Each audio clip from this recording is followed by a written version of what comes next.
Hey everybody, welcome back to Swedenborgian Life Live. Today we're going to be talking about the spiritual protective barrier between us and evil spirits. And I think we're on screen. There we are. Hey everybody. That was a cool kicking it off with a bang. There's powerful. Very powerful. Yeah. To you at home, you don't know what I'm talking about. We just had one or two things just happen in the studio, but we made it through. So glad you're all here. My name is Curtis and I'll be the host today. With me, I'm really excited to have Chelsea Odner in the studio. Thanks so much. Hello everyone. And everybody, if this is a thing you've been having on your to-do list, but you never did it yet, please like and subscribe. If you've been watching the show for a while, that helps really nice us. If we've got over 182 someday. So far, we've never broken the 182 barrier, but you could be the one that does it. So we are going to be following up from the show we did last week, which was about the angels and evil spirits with us, which is like a pretty out there topic. And in there, we talked about that we're in this giant consciousness network that includes angels and evil spirits, spoiler alert. And so today we want to look particularly at this evil spirit thing and how do we sort of get further into this why? Because we talked a little bit about it, but that needs a lot of explanation. It sure does. Could use at least two shows. Yeah. Maybe several more. And we're going to do several shows back to back here right now for you. Before we start though, let's do our vocal stretches here, and let's do, as we always do, our icebreaker section. This is a chance for us to answer a question and for all of you to answer it at the same time. So here we go.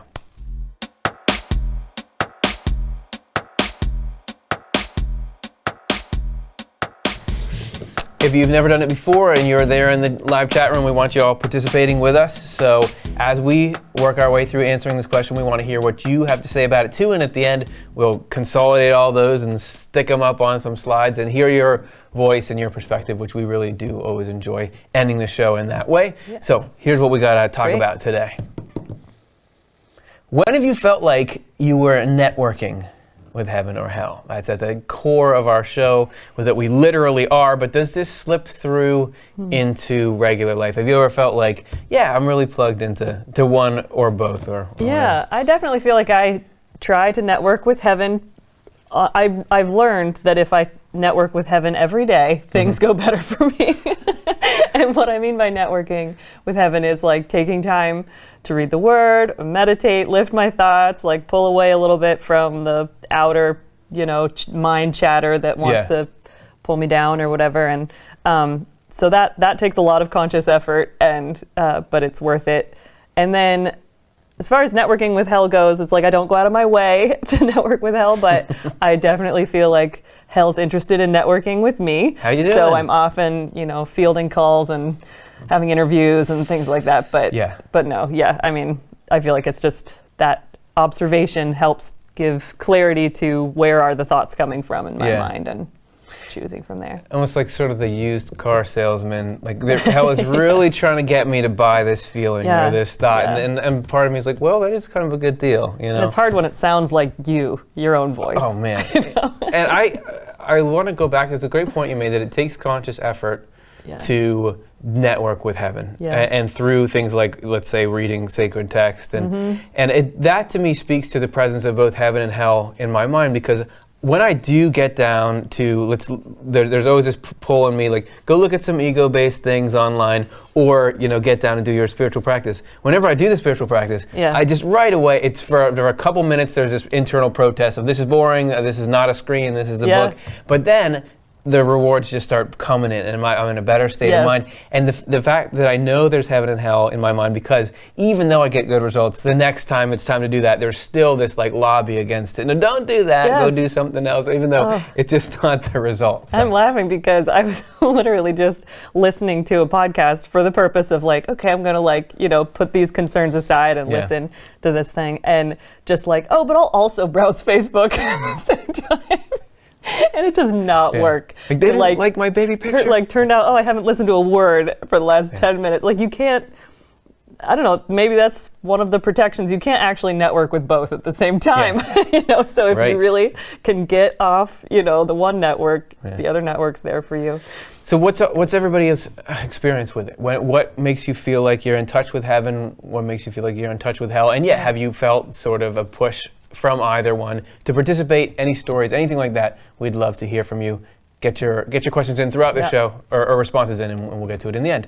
All right, so we're going to talk about evil spirits and how we're protected from them. So first, let's get into what's the danger in the first place. Let's start with a creepy title.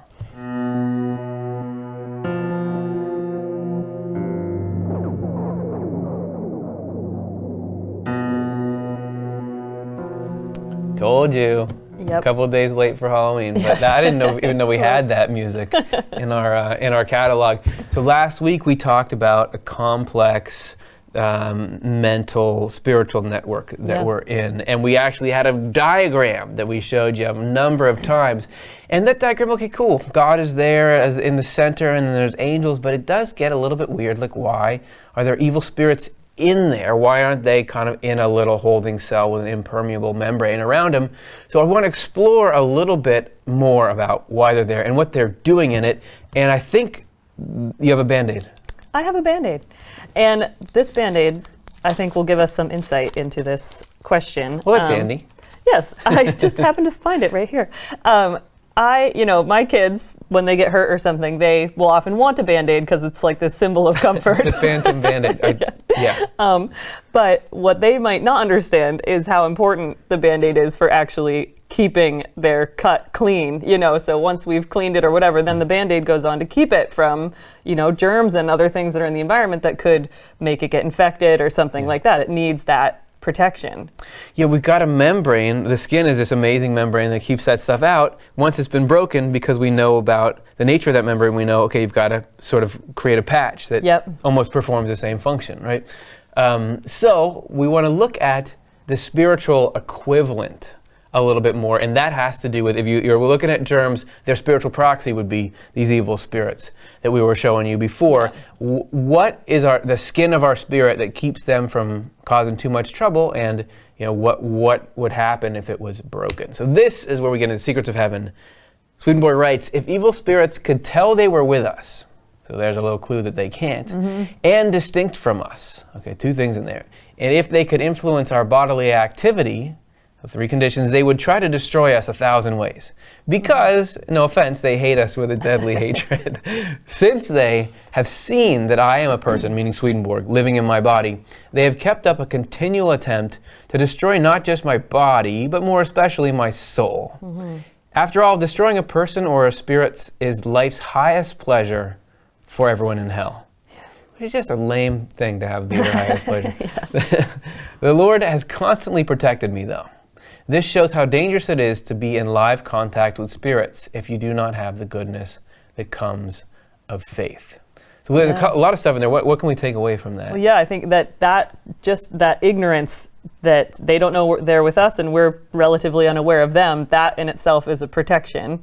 And then, but even, it's not the only protection, because there's other barriers in place, because then Swedenborg says, he is able to be aware of them, but there are these other. For that sort of a scenario too, the Lord is able to provide protection through the good of faith, like what Swedenborg was saying and stuff. Yeah, I think about in a lab in movies anyway, where they have to have those like hazmat suits on when they're handling anthrax or something. That Swedenborg was interacting with these really deadly spirits, but he had this extra protection. Yeah. So it's interesting. He says if they could tell they were with us. So like you said, most of the time they don't know. This is our base. This is sort of the skin of the spirit, is this ignorance on both sides. So it goes on from there. Secrets of Heaven 5862. The spirits with us did not know they're with us. Only angels from the Lord know. So you don't need that. I think about it like the good bacteria in your body. You don't need that skin barrier. This is because they are linked to our soul or spirit, not to our body. Thoughts expressed in bodily speech and wishes expressed in bodily deeds flow into action in an orderly way by means of a general influence, and correspondence with a universal human governs the process. The spirits with us then have no part in the process. They do not talk through our tongue. That would be possession. Neither do they see anything in the world through our eyes or hear anything in the world through our ears. I find that so interesting, because it's like, so the spirits are all around us and they're influencing us and everything, but they're able to influence us without it being a specific knowledge, like that they know exactly how they're influencing us. That, like that passage described, there's a general correspondence that whatever our thoughts are relating to and how that connects to theirs, that's enough to create this connection without it crossing that barrier. Yeah. But then that angels are allowed to know they're with us, even though that's the opposite, that also is another protection. Yes. You know, a sort of built-in thing for the Lord to be able to, protect us. Well, because you want them knowing what they're doing. And exactly. Fascinating that he describes that the actual movements of the body, that right now spirits could be kind of affecting how we think about this conversation, but they can't make me say anything, and they can't move my hands or something. That in itself is a protective, that there's sort of an unhackable system there. And Swedenborg was more open than most people to influences from a spiritual world. He'll describe all the time, a spirit tried to get into my hand or thoughts or feelings or something. Right. Remember we have this story recently. Do you remember this episode? Yes. Oh, and such a good animation too. That's right. This was a story of a spirit that knew of Swedenborg and was trying to kill him by 1,000 ways and means and everything. That's an extreme case, but a lot of us usually don't. But there's kind of a spectrum in between. We sort of got into the details of that fuzzy line in a show we did a long time ago. It's sort of a classic of our channel. Yes. How to deal with evil spirits. So there's that dynamic. But if we're looking at the germs as a correspondence or representation with the evil spirits, like you can say there's germs everywhere. I don't know if I'm going to be able to sanitize everything, but for sure if something's really disgusting, you don't touch it, you don't eat it, you don't go out of your way to interface with that stuff, right? Yes, So then what's the spiritual equivalent of that? And I think Swedenborg is describing it here, The Secrets of Heaven. Again, although the evil spirits we have with us are from the hells, they are not actually in hell while they are with us, but are removed from it. The place they then inhabit is midway between hell and heaven and is called the world of spirits, which is fascinating that we kind of choose where they end up. Yeah. Okay, it goes on. The realm called the world of spirits is inhabited by good spirits too, who also keep us company. When the evil spirits with us are in that world, they're not suffering any hellish torment. No, they're enjoying the pleasures of self-love and materialism and all the indulgences we ourselves are enjoying, because they are sharing all our thoughts and feelings. And again, I guess it strikes me there, they don't even really realize that there are thoughts and feelings. They just feel what we feel when we get into that stuff. When they are sent back to their hell, though, they return to their previous condition. Yeah, so you have that like self-love and materialism thing, and it's like that's this central source thing that then, if we're really into that, then we're going to be sort of indirectly, but getting that influence from evil spirits who are in the world of spirits interested in that same thing. And that makes me think back to the icebreaker question that we had, where we're talking about, do this thing that's good for the spirit or this thing that's not. There's such pressure to do something that's not as healthy, maybe because if they're actually evil spirits lifted up into this better condition and get to enjoy everything we enjoy, they're going to be lobbying to keep our negative ways of life going, right? Yeah, they'll want that. As long as we're creating that cloud, they can come hook into it too. Yeah. So it's like the animal found food here before, of course, is going to come back and like nudge you until you like, okay, all right, I'll open it. I have a kitty cat who is getting kind of old, and he just always wants you to open a new food can for him, like all the time. He's cute and good, but just like in that loop. And so you get that same kind of thing of like, you had it before. I'm coming back. That's right. Now, so we're talking about evil spirits and this influence and the spiritual world always being in contact with us, and it could be kind of freaky to think about.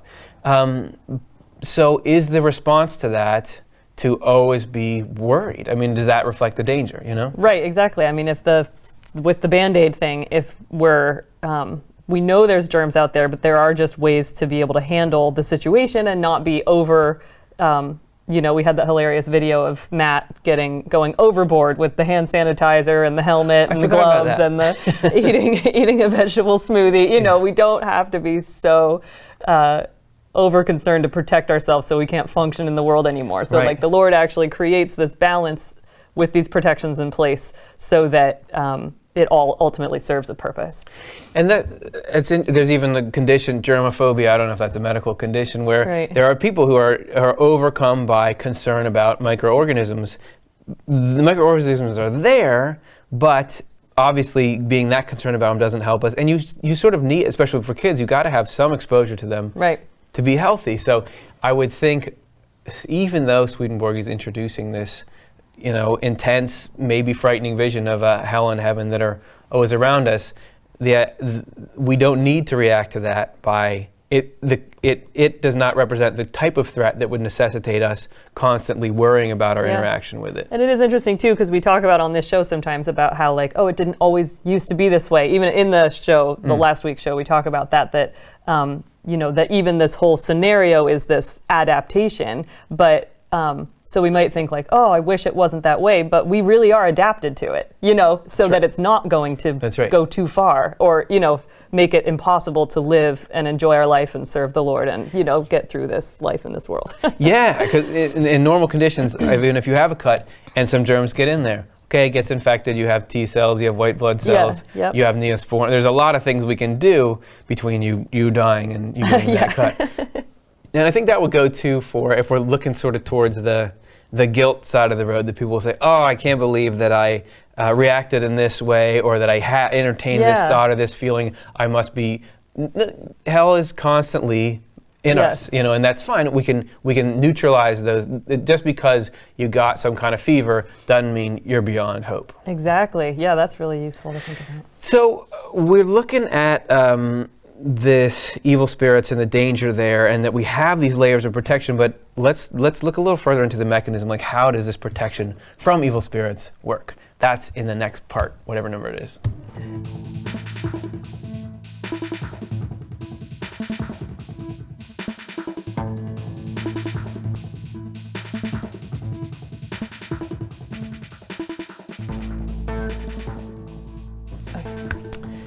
How, on a scale from 1 to 10, audience, how weird is what we're talking about, and how confusing is what we're talking about? I'm hoping for 2 10s, because being weird and confusing, because then you'll be inspired to ask questions. Next, wouldn't that be so nice? Our next segment is a Q&A. It's funny when we do we'll do a little tech rehearsal that and when we're doing that not in front of anyone, and we always say okay, any questions this time? There's been none. Okay, maybe next week. Which does get me thinking how grateful I am that there actually are people watching. Interesting. Every week we have questions, so thank you so much everybody for that.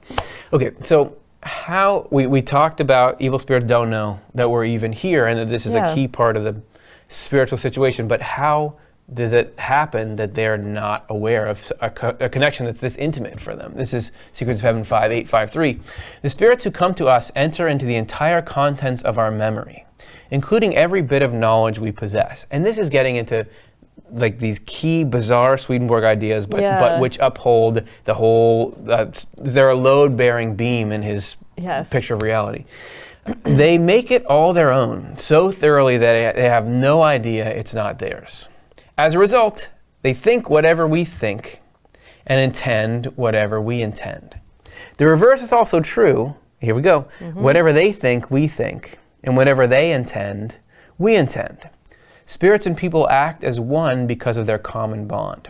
However, and you might be saying, I don't act as one with spirits. Mm-hmm. Each considers itself the locus and origin of the thoughts and intents. The spirits do, and the people do. And this is mind-boggling, and I don't think it's sort of oh yeah, of course, now that makes sense. No. This spiritual protection thing. No, it's not turns out God loves everyone, and works with you where you are. Well, you have a shared memory, and so, but I think what could be helpful is thinking about it in terms of blockchain security. And I don't know a lot about this, okay, good. But I've heard a little bit, and I'm going to try to talk about it intelligently. If you know about it at home, we don't want to hear it. Write about it in the chat. We don't want to hear about it. Anyway, so I know Bitcoin, anyway, the sort of blockchain thing is where sort of everybody, the information or something goes into this one big sort of pool or this net or something like that. Okay. And then, so even though it's all connected, you have this super secure connection to just access your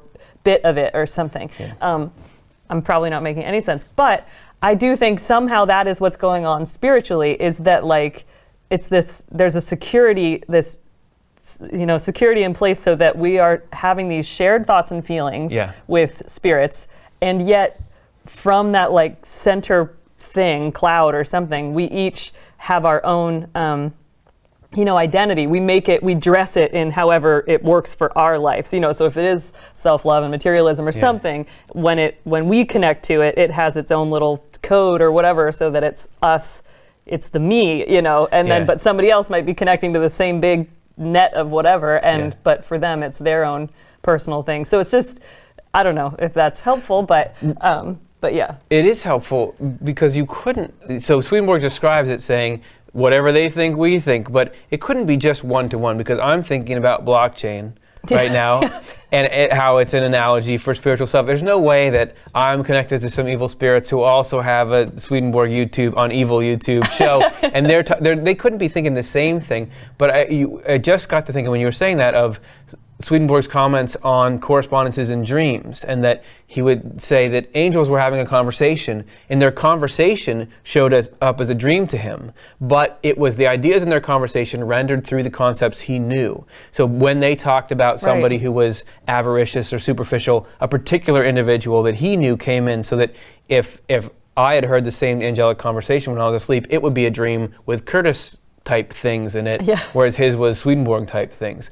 So that's a great point, is that this sort of shared pool you're talking about is where we get the underlying elements, but not now they're thinking about, should I wrap this point up on my YouTube show right now? Exactly. I don't know, it's strange, but I do think that makes it a little bit more, intelligible or something, to be able to think about how we're somehow all thinking and feeling the same thing. Sort of seems like that's just like a horrible loop to be in. But at the same time, I do think you need to sort of, if you think about it that way, then it might make us wake up a little bit more to when we feel like our thoughts are snowballing, and like picking up more. Because if you just think about it, more and more people are, hooking into this thing, then it's going to gain in momentum or something, spiritually speaking. And I can sometimes feel, if I'm starting to get into a bad mood, and I feel like, well, I'm in this mood because something's wrong in my life, that I have some kind of, like, there are things in my life that are suddenly appearing in a way that would make me despair, and I think, wow, I'm just really realizing stuff about who I am or what I am. But if I know this could all be a reaction to something that's being pulled by this other network I'm in a part of, I can have some strength to say, like, no, everything's fine, and I don't have to believe these thoughts and feelings, because the origin or the pool I'm sharing these things with, these people are not geniuses. Yes, right, and the whole.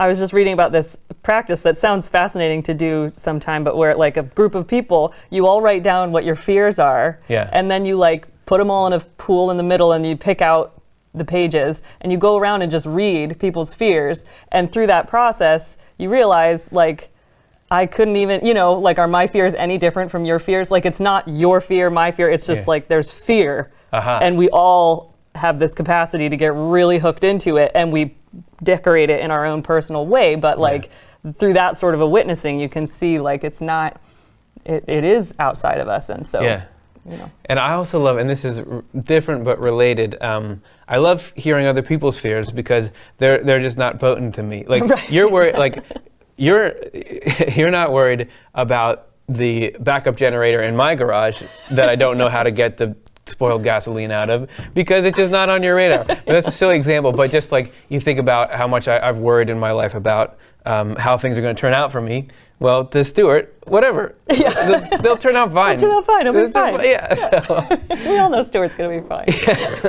And Stuart is not, like, I'm all hyper about what happens to Curtis, but I remember just reading a Swedenborg passage where he says part of the trust in providence is I'm a tiny speck in relation to the grand human, in relation to divine providence. And so I just like the idea of, like the forces, these big forces that are pulling for good are so much bigger, and so much, that's what's really happening, and I'm going to get pulled up into those. That's a good point, just in terms of, like, the pool idea and how we're all sort of somehow sourcing it for in this case, in a negative, evil spirits. Like, it's a way that we're prevented from being aware of the evil spirits, around us and them of us, but in a positive way, just how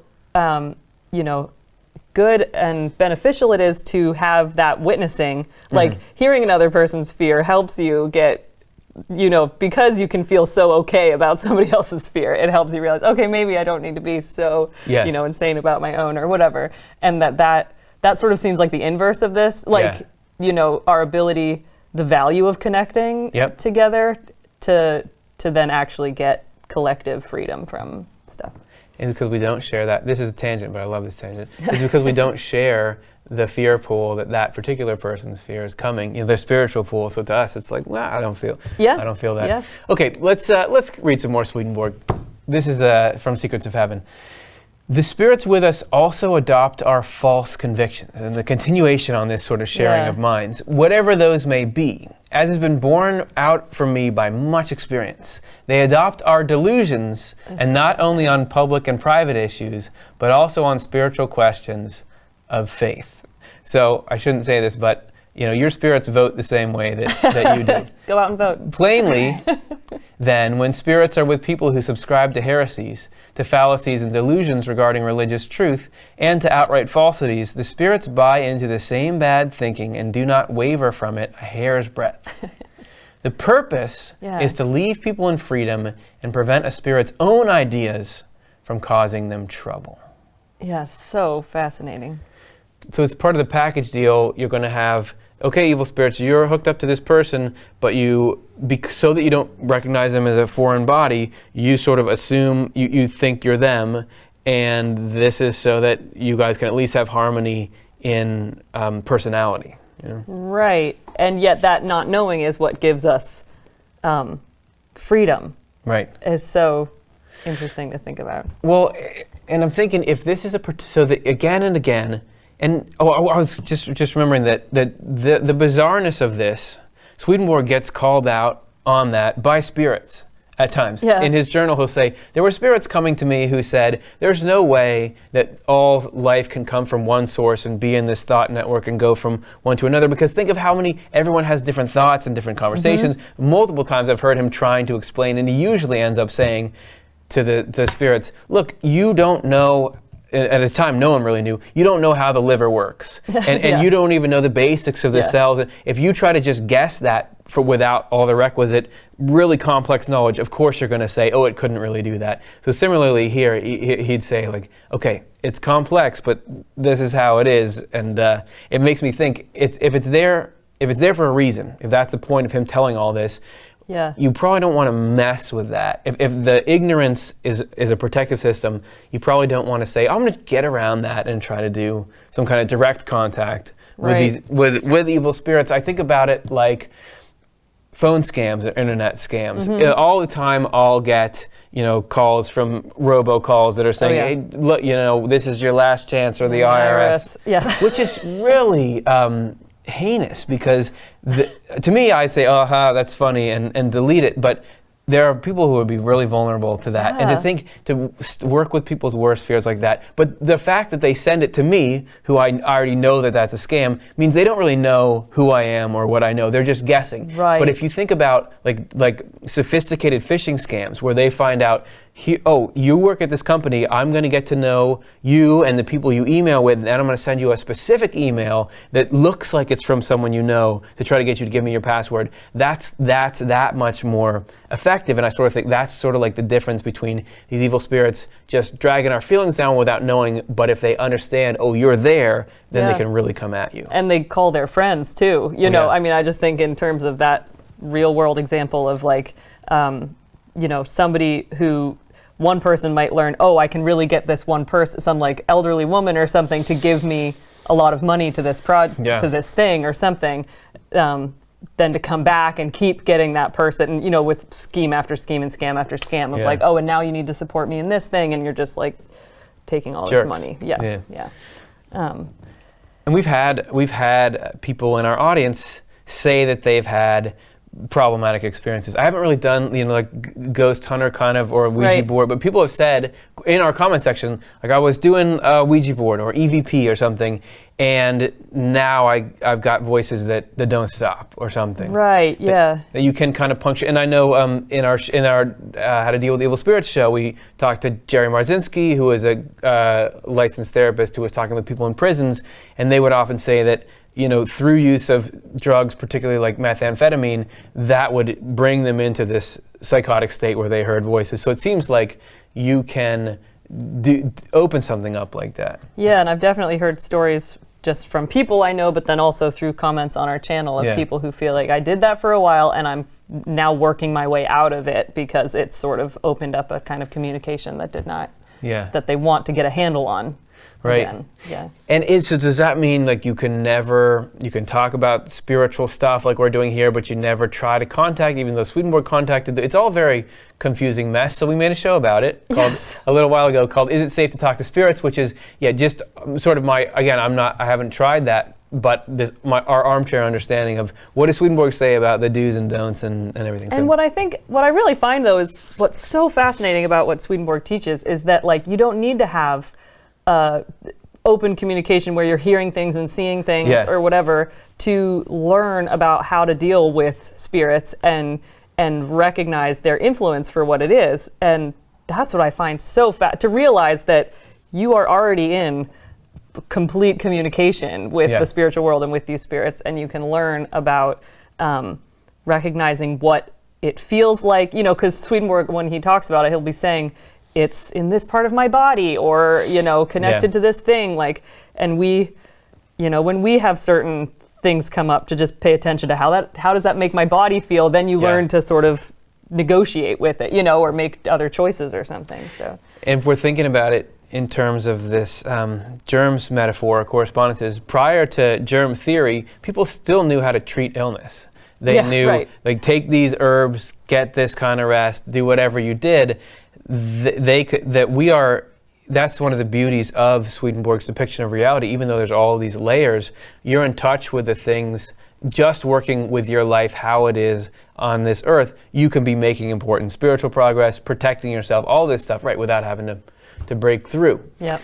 So let's take a look at another protection system that Swedenborg describes. This is Back to Secrets of Heaven. That's this series getting a lot of play here. There are many spirits today who want to influence not only the thoughts and feelings of people on earth, but also our words and deeds, which is to say our bodily level. Yes. However, our bodily level is immune to a narrowly targeted influence from spirits and angels, being governed instead by their general influence. That's a cloud thing or whatever. Right. When we expressed our thoughts in speech and our intentions in action, the process of expressing them or carrying them over into the body follows a set protocol rather than being regulated in a specific way by any spirits. To influence people's bodily level is to possess them. Yeah. And before we get into that last thing, I do think it's just like, we're talking about this, but I bet if any one of us had 1 minute of sort of an experience with an awareness of it, we would get it. I wish I could sort of experience all of these different elements and how does that all go together.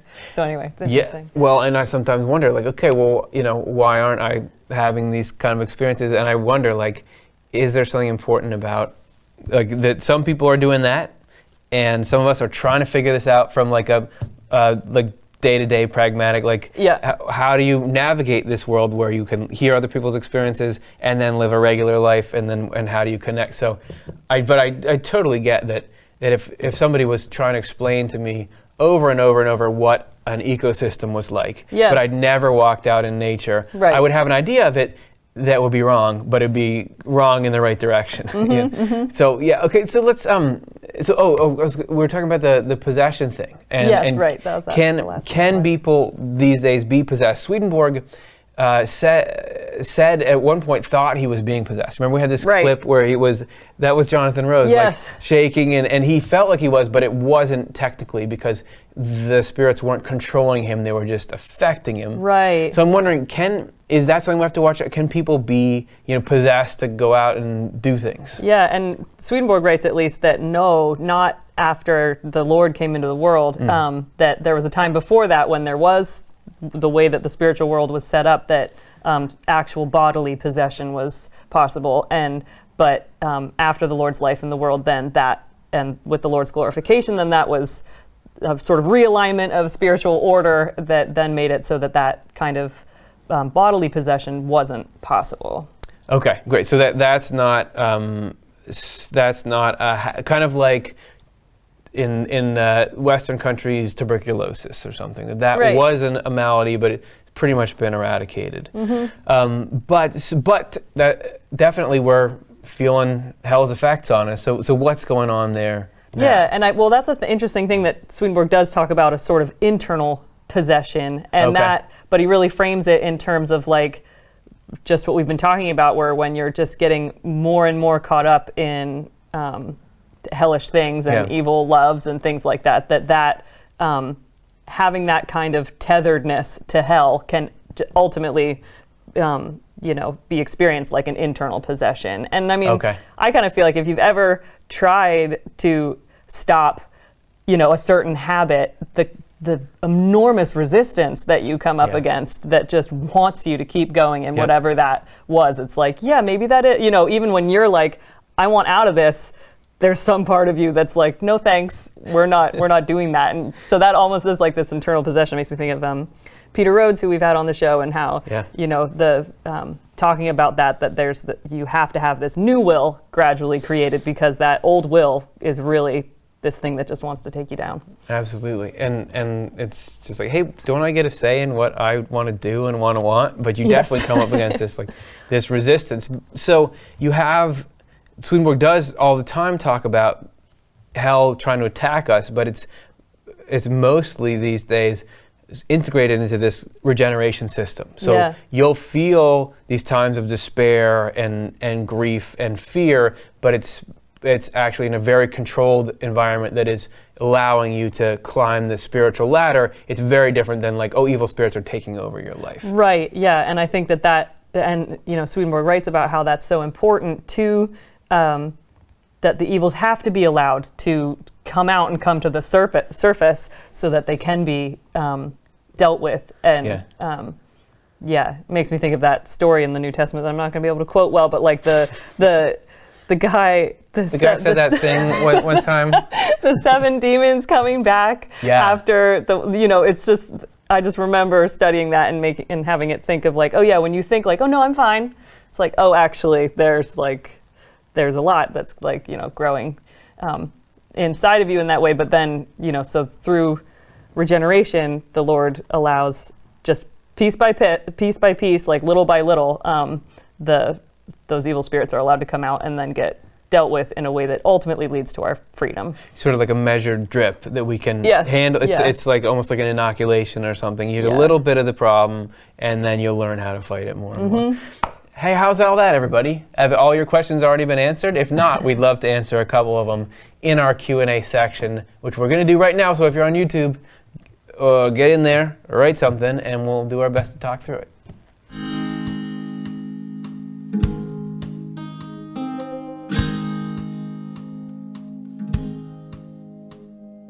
Okay, could this be the week where we don't have any questions?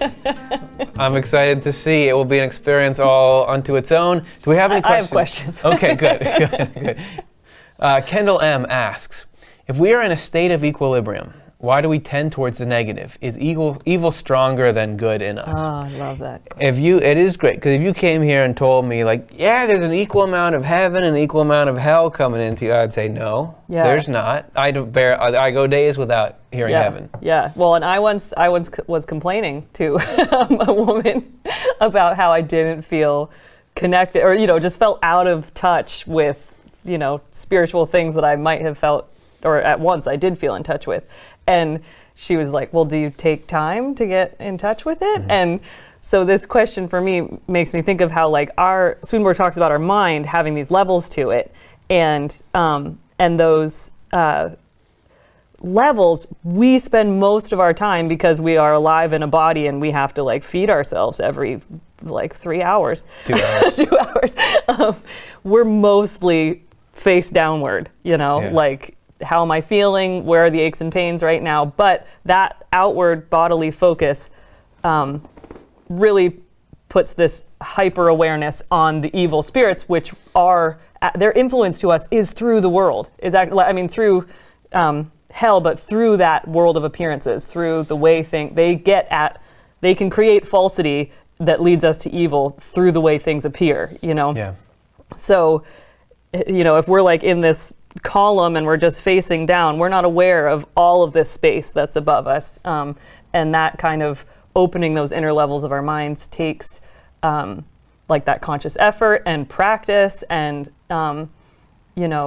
intention. It's all there. And well, so there's another angle of it, but just that, so that's why we end up, it seems stronger and louder. That's one aspect of it. Yeah. Another aspect is that hell does love to control us, and it would love to just talk to us on the phone forever and never let us get off. But whereas angels really are interested in our freedom and wanting to influence us even in a way that doesn't interfere with our ability to make our own choices. Yeah. But that also means they end up sounding quieter, right, and more in the background or something. Well, when I think about the equilibrium, that Swedenborg does talk about a state of equilibrium, but it's a complex equilibrium. It's not just the angels are right here and the devils are right here and there's a little line in between. Right. He talks about evil spirits being more audible or sensible in the outermost level of the mind, like you said, that we stay on, whereas angels are equally present and forceful, but they're doing things like influencing our overarching goals. Right, these more inward qualities, yeah. Yeah, and fascinating assertion that Swedenborg makes is that the world of our experience and the world of what's really going on can be quite divergent, because during what used to be translated temptations, but now it's translated spiritual trials, that God is actually much closer to us during that, but we feel terrible because there is this conflict between good and evil. Even though good is really there, we feel the evil, and that's a great question of why. I do know that Swedenborg says we are operating in, I don't like this term, but the fallen state. Right. Meaning it used to be that good was the default, but now hell has gotten so strong and we have this negative tendency towards being a little bit selfish and being a little bit just sort of mentally denying the existence of God, even involuntarily. That's sort of the starting place. And I think that there is this significant amount of spiritual pollution that we're just kind of fighting through all the time. It doesn't mean that God in heaven isn't. I guess how I would like to wrap it up is there's not an equilibrium necessarily of experience. There's an equilibrium of effect and influence. Like God and angels can have as much chance to do what they want to do, which is get us to heaven, but it's not even, I think, for a lot of people, in how it feels. It can feel much more like, oh, this feels bad more often than it feels good. Yeah, and the thought that was coming to me in hearing what you're saying is just that in terms of our consciousness in our own bodies, it's like I'm just thinking like, okay, I think I'm sort of aware of my face and my hands right now, but in terms of, and even what we have under our voluntary control in our body, and that's where we interface with hell. Hell's allowed to come at us sort of through our physical life in this world, but everything else, our heart, our lungs, all of our organs, that's heaven. Like heaven is just working nonstop, and we are blissfully unaware of how much work. So that's hugely, and in the balance is in the direction of heaven. Way more heaven at play in our life than hell, even though our consciousness is more focused, is more aware of the hell activity. But I just love that idea. Speaking of the Band-Aid and all that stuff, as soon as you get a cut, your body works at healing it. It doesn't say, well, I'll get to that tomorrow. Like, gosh, I've got a lot on my plate right now. It's just active. All right, here we go. Now we're doing this. So that's the way heaven works for us all the time. That's awesome. And the good news is the more on a spiritual path you get, the worse you feel. I mean, Swedenborg does sort of assert that these spiritual struggles are how you grow spiritually. So I would also say that our experience of pleasant versus unpleasant is not a good indicator of how well we're actually doing in the stuff that matters, because you can be really starting to pursue the right things, but that just leads to this kicking up of evil that you have to slog your way through. It's true. And the 7 days of creation, the seventh day is the day of rest. And I think of we had our spiritual fermentation show forever ago, but another classic. Yeah, but that talked about this crazy frothy fermentation phase that leads to this beautiful peace and rest of this the wine that comes afterwards. So there is a state of peace that is growing and that we're moving towards, but it kind of gets a little bit worse before it gets better. Sorry that we couldn't give a more in-depth answer to your question there. Let's see if we can get a couple more in here. We thought it was the only one. Yeah, is there another one? This is Mr. Binkers the Cat asks, what kind of specific punishments do evil spirits get for violating the rules? Man. And so many Swedenborg talks. Well, Swedenborg describes them, and they are often strange. Yeah. Before we go around talking about punishments, we have to have a little bit of a disclaimer on why Swedenborg says there would exist in God's universe such a thing as a punishment. Yeah. So I was just going to say that the only time that punishment, some kind of discomfort or suffering, is only used when that's the only language a spirit will speak anymore.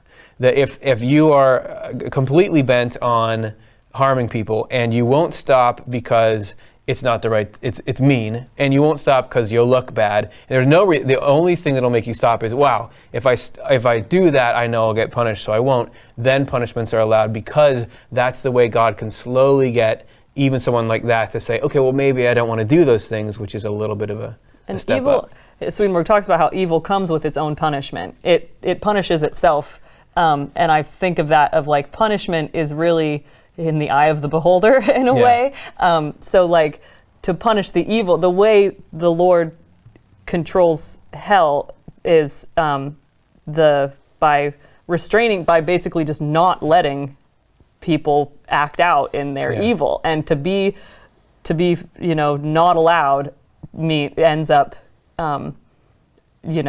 that is a punishment. Like that's torture to have your love taken away from you. And so again, Sweden, you can read a lot, I mean, like of heaven and hell. The hell part of the book Heaven and Hell talks a lot about specific punishments, and then there's a lot of other times in Arcana Celestia. So I feel like there's just such a variety. Yeah. But when he talks about it, it's really how the appearance of it is a reflection of the spiritual state. Yeah. But it's that dynamic is always going on in the spiritual world. So it's never sort of random. It's very precise to that person's spiritual experience. Right. I guess.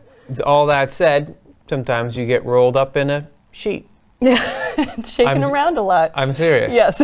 Yeah. And his descriptions are, you can tell that he's trying to describe something that's a little bit beyond our vocabulary, but he will talk about, like people being rolled up in things. Sometimes people will be, most often it's you're pushed out of the area that you're in. Spirits will have done something, so they get pushed back into the hell where they were. I don't know if I can think of any other specific ones. Do you remember any? There's a lot of, they're often bizarre, but again, correspondential. So the answer is, man, there's some, you look good there. And the question was like specific punishments that evil spirits get for violating the rules, right? Yes. Yeah, definitely. I would say like working. You have to work for food. Yeah, that's what I was thinking. Like being put to work, basically having your pleasure taken away from you and being just put to work, like being made use of in other ways. Yep. And there's like gray area stuff. Like there are some people who it's not just like there's punishment, but all the way like a spectrum of sort of Reformation activities.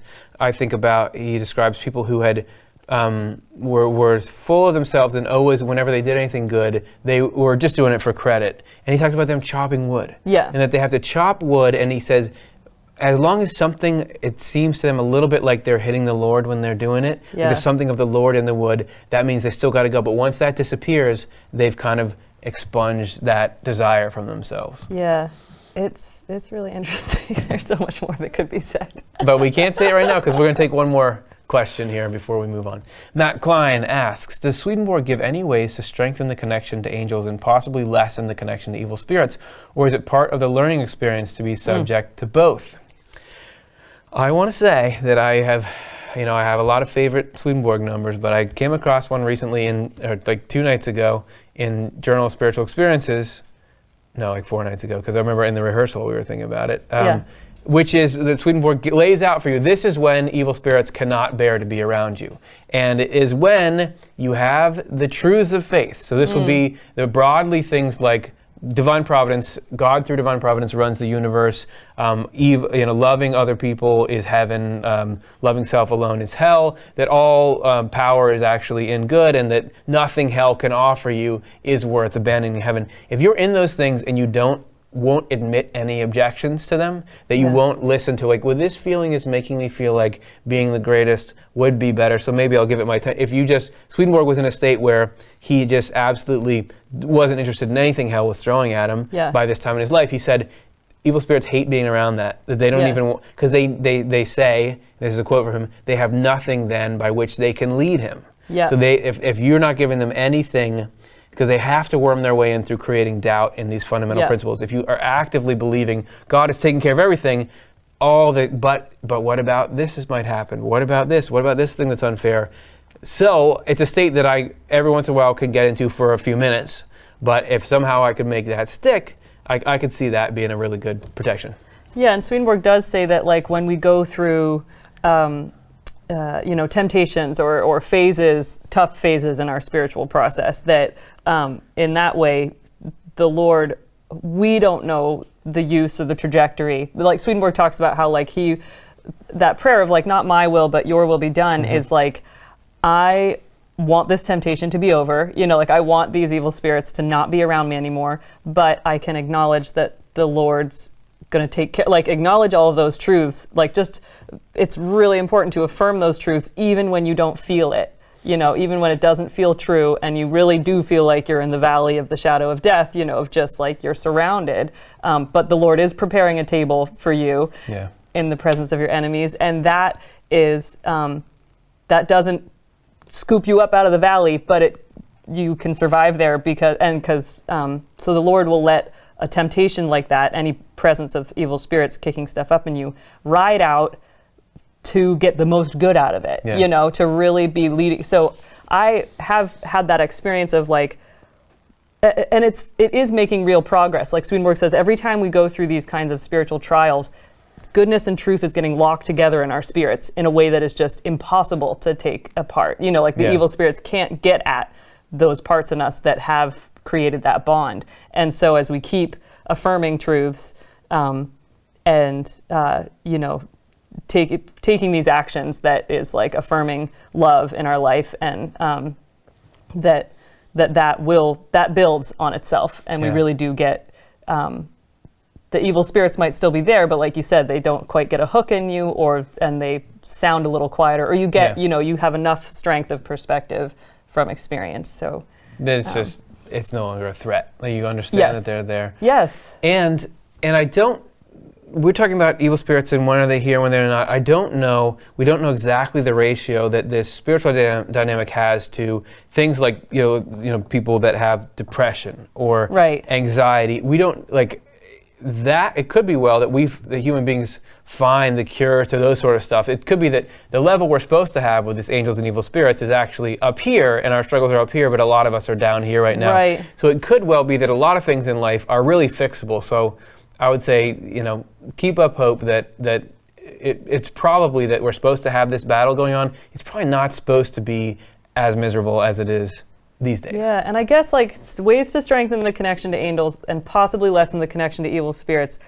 I mean, like, I would look up what Swedenborg says about the 10 Commandments and, like, the inner application of the 10 Commandments, and, like, thinking about ways of like, just taking one idea and applying it in your life. Like, that is that process of giving the Lord an into your life, and that really builds our own awareness of being able to gain awareness of the evil around us and see it for what it is.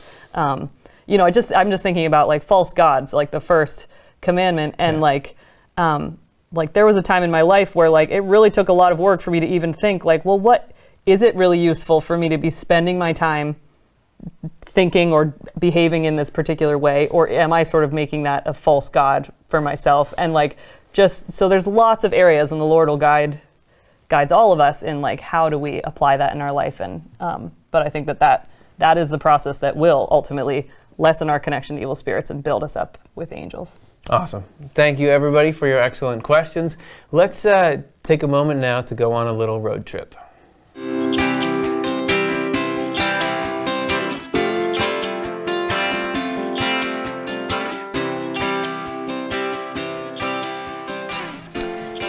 And the theme of this road trip is the spiritual perspective. Because we've talked about a lot about what's it like to be us, and that we're living lives here, and yet we have this spiritual connection, and we don't know why, and we don't know how. But what's it like to be a spirit on the other side and have this connection and be in the same situation? So we got 2 numbers about it here. Do you want to read the first one? All right.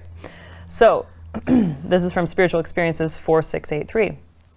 There was a certain one who in the world had had an understanding of truth from some good quality, Lagerberg. This is in parentheses. Swedenborg is naming who this person was, an acquaintance of his. Somebody could figure that out. He told me that he saw separate regions where there was a multitude of spirits in a commotion and in various ways in the different regions.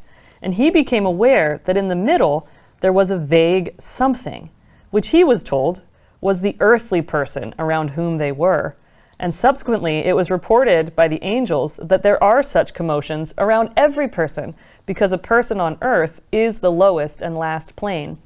Spirits do not know that a person is there, nor does the person know that spirits are around him. He said that there were many hells beneath those in which they were, and that it is those who are above in the world of spirits who are making such a commotion into the aura around a person.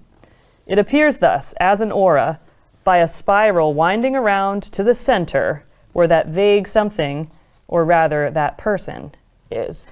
So from his perspective, he could see there was a vague, but just a vague something. But there's all this activity. It makes me think of like a porch light on, and all these bugs are just like swirling around it, and they may not even understand, because maybe they just have a light sensing system that knows they're supposed to fly up when it's light, and they're like, why am I going around? Like, they might not know that they're orbiting a light bulb. So I wonder, is it kind of like that there? That's a good analogy. All right, so then you might think, we talked about, it's good that there's this protection system, that evil spirits don't know there's people here. What if an evil spirit tuned into this show and like learned that whole thing? What would happen? This is what takes place in Secrets of Heaven 5864. Some evil spirits heard that spirits are present with a person. So they decided to find those spirits, and with them, a person. They searched a long time, but without success. What they had in mind was to destroy the person and the spirits, just because the spirits were around. Just as heaven's pleasure and bliss is to help people and contribute to their eternal welfare, so it is hell's pleasure in turn to hurt people and promote their eternal ruin. They are therefore on opposite sides. But the headline is just so fascinating to think about.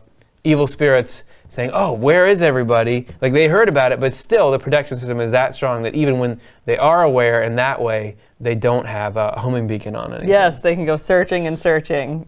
Oh, so great. So there's a little spiritual road trip where we dip a little bit into what's it like on their side.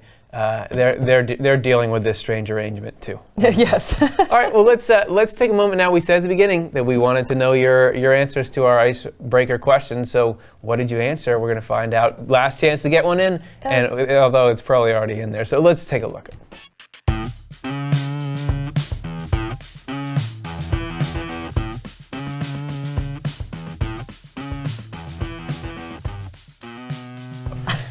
Okay, so let's go back now to the very beginning of the show. We were asked the question, and this was the question: when have you felt like you were networking with heaven or hell? You heard us say the correct answer, but let's see what all of you said. Just kidding.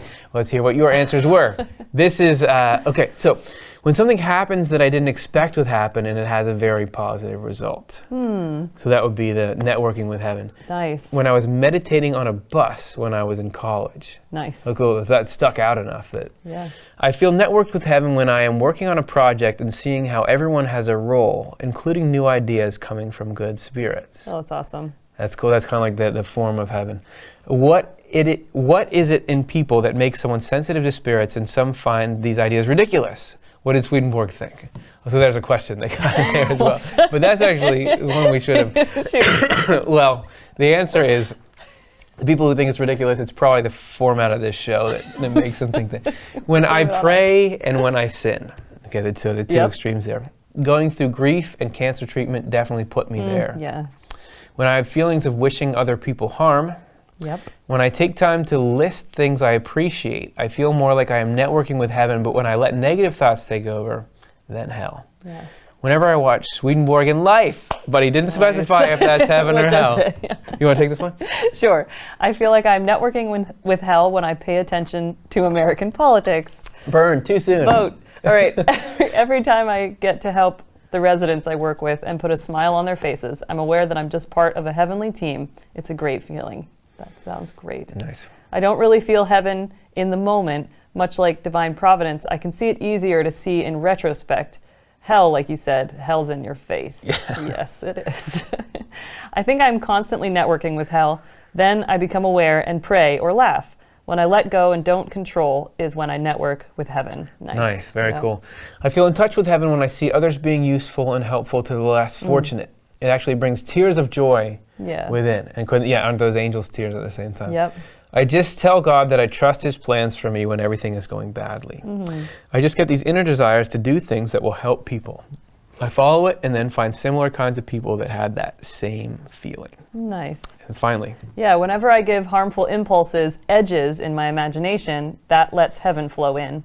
Because if they're there in the picture, they don't show up elsewhere, like turning the light on. Nice. Yeah, cool. And heaven, when I'm reading the word, reading Swedenborg, and watching Off the Left Eye. Great. Nice. Thanks so much, everybody. That's awesome. So thoughtful. Yeah, and it's cool that was already stuff that's in people's minds, and now we're linking it to that. And you've given me stuff to think over. Exactly. We can help each other. Networking tips. This is like the LinkedIn of spiritual stuff. I have a LinkedIn account, but I don't know how to get back in, so I get emails every couple of months like, don't you want to be LinkedIn? Okay, so everybody, thank you so much for coming and hanging out. Remember, now is a great time to like and subscribe. If you didn't already, we're still at 182. Yay, We'll see if that goes up from there. This is fake. We're just kidding. This is just a graphic. So many. We love every single one of you. Oh, for sure. And even those 2 thumbs downs are fine. Yes, we love them too. We're a nonprofit, so all the programming we're doing here, all the programming we've ever done has been made possible by donations. If you guys want to help support the work we do, consider making a donation. Patreon is a great way to do it. If you go to this patreon.com/offtheLeftEye, you can give us just a little bit of financial support a month, and we'll give you amazing behind-the-scenes footage. And amazing is a little generous there, but... Entertaining. Entertaining, absolutely. It's just our way of saying thank you for that. Next week, we are going to be talking about divine providence. Yes. And divine providence in the details of things. Yeah, in the details. Weren't we just going on and on about how that's a potent concept to keep evil spirits away? Yeah. So we're going to try to arm you with that same time. Things. We are now, because of YouTube's new premiere feature, the shows are always live. You can go live premiere. You can have like a chat, whether you're on Facebook or YouTube. Even if the show would have been pre-recorded, you can still get on there and meet everybody and talk. It gets broadcast, or it gets played live, and so there's a chat and everything. Yeah, so join us 8 o'clock Eastern on either of those. Chelsea, it was a lot of fun hanging out. Thank you so much. Yeah, thanks so much. I'm so glad to get to be here. And everybody, hope you have a wonderful week in the meantime. Swedenborgian Life Live is Curtis Childs, host and showrunner, with co-host Jonathan Rose. Live stream tech and graphics by Stuart Farmer and Matthew Childs. Show writing and chat moderation by Karen Childs and Chelsea Odner.